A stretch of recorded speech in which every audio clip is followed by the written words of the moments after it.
And now the last word. I had no plans, not a single intention to offer commentary on Texas's new abortion law. During the newscast, you've seen me cover the bill, explain what it does, dig into its origins. We even talked about the impacts of the new law during Texas This Week last week. But then this week, Governor Greg Abbott was asked why force a rape or incest victim to carry a pregnancy to term.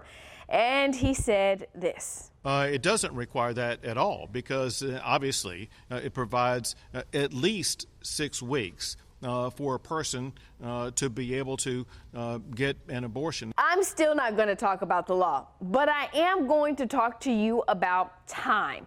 Because unlike what the governor said, Texas women don't actually have a full 6 weeks to get an abortion under the Heartbeat Act, thanks to something I like to call gynecological time. I know sex education isn't exactly a priority here in Texas, so folk may not realize exactly how time is calculated during a pregnancy. So, as a woman who's had a baby and a journalist who researches everything, allow me to explain. At this point, you can just call me Mrs. Goudeau, your biology teacher. And parents, if you haven't explained this to your kids yet, you may want them to leave the room. All right, pull up that graphic, director. Fetal cardiac activity is detectable on a sonogram between 5.5 and 6 weeks gestation. But for argument's sake, we're going to say 6 weeks, at which time you can no longer get an abortion in Texas. Now, the key word there is gestation. You may think you know when you got pregnant, but the actual date of implantation is a tricky thing. Sperm can live in the female body for 3 to 5 days, and an egg can chill inside of you for 24 hours before being fertilized. So in order to accurately calculate pregnancies, doctors time out your 40 weeks, starting with the one thing that is certain: the first day of your last period. So week 1, a woman is menstruating. The birds and the bees haven't even danced yet.